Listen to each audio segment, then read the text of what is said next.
Halo guys, assalamualaikum warahmatullahi wabarakatuh. Jumpa lagi bersama kami di Marola Channel.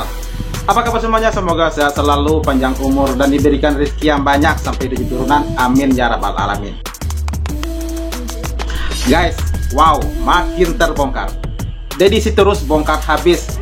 Nafsu gila kekuasaan Jokowi sudah dipersiapkan sejak lama. Bahkan kekacauan politik pun yang terjadi saat ini itu semua ulah Jokowi, kata Deddy Sitorus. Sementara itu, Ruslan Buton katakan kalau TKA Cina adalah ancaman bagi kedaulatan Indonesia dan sekarang semakin menggila. Mereka sekarang sudah ada di mana-mana dan itu semua juga ulah Jokowi, katanya. Wow, memang benar ya. Apakah benar ini semuanya ulah Pak Jokowi? Nah, seperti apakah videonya? Mari saksikan. Let's go. Belum. Tetapi sekarang semakin menggila. Kenapa saya berani mengatakan seperti itu? Karena saya juga pernah langsung di sarangnya mereka, di tempatnya mereka, bahkan di bunker-bunkernya mereka saya tahu. Iya, di kan Pulau Taliabu, khususnya. Di daerah mana itu? Maluku Utara. Maluku Utara, di Pulau Taliabu. Ya. Yang terakhir sekarang kita melihat, tadi baru saya ditemukan juga sebuah video, ada saudara saya dari Ternate mengirimkan sebuah video, mereka naik dari kapal menuju ke Pulau Bacan, Pulau Obi. Itu di Maluku Utara juga ya? Di Maluku Utara juga. Bacan dan Obi terkenal dengan ya, batu. Betul. Nah, itu jadi tempatnya TKA. Ketika kita ini ya, ya, ketika zaman batu ya. Ya. Itu terkenal dengan ya perkampungan Cina. Oke. Ya. Sekali lagi warga negara asing ya.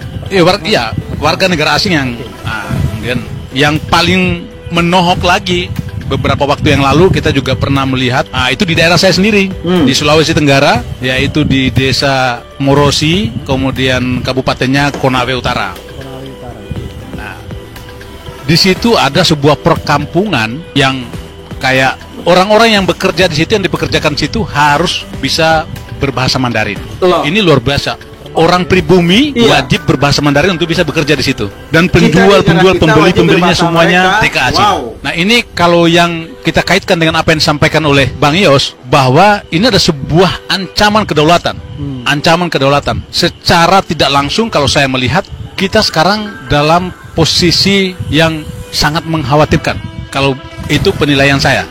Itu penilaian saya. Karena apa? Di semua tempat di Republik ini pasti kita menemukan TKA Cina. Iya, betul. Sebenarnya saya kan salah satu yang saya khawatirkan. Mereka di mana-mana ada ya. Politik kita adalah kembalinya TNI dalam kehidupan politik sipil. Padahal kita tahu bahwa reformasi 24 tahun yang lalu itu adalah agar duit fungsi ABRI diakhiri.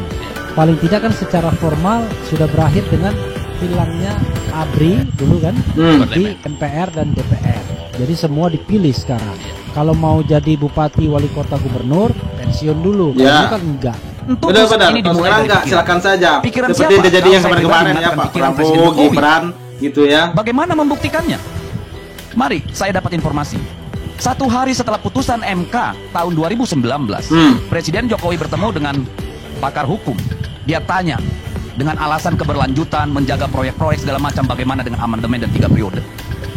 1 hari setelah putusan MK 2019 sudah muncul itu pikiran 3 periode.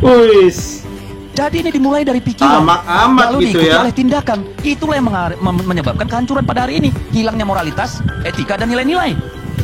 1,5 tahun sebelum pemilu, Pak Jokowi memulai skenarionya. Apa? Dimulai dari mana? Pembentukan KIB. Iya. Istilah orang makan ini guys. Yang satu piringnya belum makan, malah nampaknya udah diminta duluan. Banyak isu soal penjagalan Anies Baswedan muncul itu.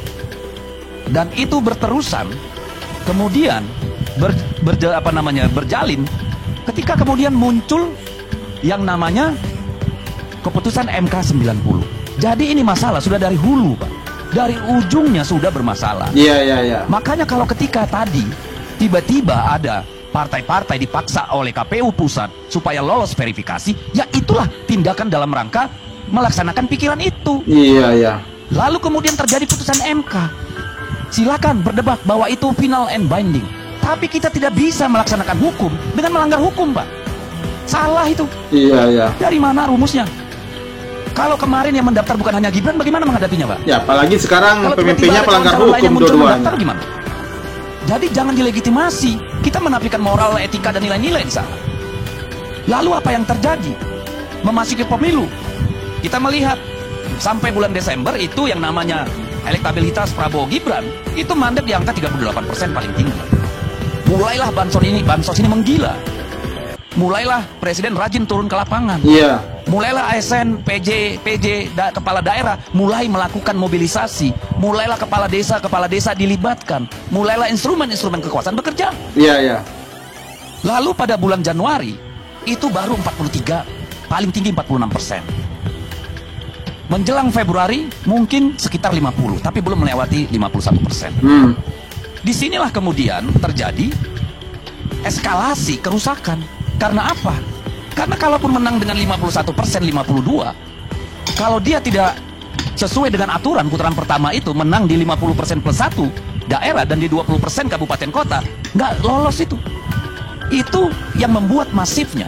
Sekarang kemudian pertanyaan, kenapa bisa memenangkan sebegitu masif? Kalau mengikuti teori politik, teori pemilu, kejadian-kejadian empirik di belahan dunia manapun, hal seperti ini tidak pernah terjadi, Pak. Baru di sini. Iya, iya. Ya, belum. Silakan tunjukkan di mana itu ada. Itu terjadi. Kan kemudian ditanyakan, oh, semua dibikin molongo, di mana guys. PDI Perjuangan menjadi kepala daerah tetap menang itu? Yo, ya iya, Pak. Apakah Anda ada di lapangan? Saya yakin tidak. Apakah Anda ada di pusaran yang terjadi di lapangan itu? Saya yakin tidak. Gak mungkin. Jadi saya kasih contoh aja. Caleg-caleg kita pun banyak diancam. Lu kalau nggak mau diganggu, presiden kesana, jangan kampanyekan. Kepala daerah juga begitu. Makanya suara PDI Perjuangan, ya, itu turun cuma berapa? 18 kursi. Itu pun adalah mereka-mereka yang tidak tahu bahwa guyuran yang namanya money politik itu luar biasa gilanya. Iya, iya. Mereka tidak siap. Ya, kalau memang Ganjar dan PDI Perjuangan tidak disukai, ini hampir semua daerah dan provinsi suara kita meningkat, Pak. Bahkan di provinsi-provinsi yang kita kalah telak. Iya. Bahkan di provinsi yang kita nggak punya kursi. Di Aceh kita dapat kursi. Di Sumatera Barat kita dapat kursi. Jadi tidak inline antara pemilu legislatif dan pemilu presiden. Lalu apakah semua pemilih Pak Prabowo Gibran adalah hasil kecurangan? Ya tidak. Nggak mungkin. Banyak yang memilih Pak Prabowo dan Gibran karena memang suka kesana dengan berbagai alasan. Tetapi apakah untuk mencapai 58% Iya. suara itu Nggak mungkin. dan menang di seluruh provinsi kecuali 2 provinsi, tidak mungkin tidak ada kekuatan yang luar biasa, Pak. Betul. Omong kosong. Setuju ya, guys. Tetapi kemarin coba lihat, tiba-tiba PJ Gubernur Jakarta membagi bansos dengan baju warna pasangan calon tertentu. Iya. Ini kan gila. ASN berjoget-joget di satu lapangan, seluruhnya dengan gimmick jingle paslon tertentu. Iya, iya. Gimana dong? Ada di Jawa Barat, katakanlah di Bogor. Bang, itu ada 2 versi, Bang. Bentar dulu. Ada di Bogor, tadi Anda mengatakan Anda sudah terakhir. Terakhir dong, komitmen dong. Ini bahaya, anak muda pun udah gak pegang omongan. Anda pegang omongan Anda, ya. Udah gak mau ngomong lagi, saya udah capek nungguin. Ya. Ini ketua KPU-nya masuk rumah sakit, diancam. Ada operasi politik buat mereka-mereka yang kritis itu kemudian untuk kemudian tidak mendapatkan kursi DPR. Iya. Ini yang mau kita wariskan. Gimana kita ini? Jadi, apakah pernah dalam sejarah guru-guru besar kaum terdidik turun bersuara atas rusaknya moralitas etika dan nilai-nilai bangsa ini? Belum pernah, Pak. Bagaimana sikap kita di sini? Iya, betul. Kita nggak peduli lah itu. Yang namanya, oke, yang menang Pak Gibran dan Pak Prabowo, silakan. Tapi kita tidak mau masalah ini terulang lagi di masa depan. Jadi ini banyak perbaikan yang kita mau inginkan. Kalau mau menyalahkan ya, nanti kita kembali lagi dikit-dikit Pak Jokowi, dikit-dikit Pak Jokowi ya, walaupun semuanya berasal dari Pak Jokowi kan. Iya, harusnya dia bertanggung jawab sebagai. Iya, benar. Dikit-dikit dari Pak Jokowi itu benar ya. Kita dulu guys, saya mau nanya ini ya. Ya jika presiden dan wakil presidennya itu pelanggar hukum, lalu nanti kita andaikan memang benar-benar mereka dilantik jadi presiden, nah kita sebagai masyarakat jika melanggar hukum itu dibebaskan atau dihukum nih guys? Ini serius nanya nih ya. Sebab presiden kita aja melanggar hukum dan dibiarkan saja, tidak diproses begitu ya, seperti Pak Prabowo begitu ya, melanggar HAM seperti sekarang nggak ada penjelasannya. Lalu si Gibran juga ya, juga melanggar konstitusi begitu ya, tapi malah diloloskan begitu. Nah nanti kita sebagai rakyat dan mereka berdua sebagai pemimpin menjadi presiden dan wakil presiden, andaikan kita melanggar hukum, contoh misalnya kita melanggar hukum di jalan lah sebagai pengendara kendaraan begitu ya, lalu kena tilang, nah itu juga akan dibebaskan atau gimana ini guys? atau nyolong ayam misalnya begitu ya. Oke guys, seperti apa pendapat kalian? Gak usah lupa di kolom komentar, dan sampai jumpa lagi di video berikutnya. Thank you. Thanks for watching.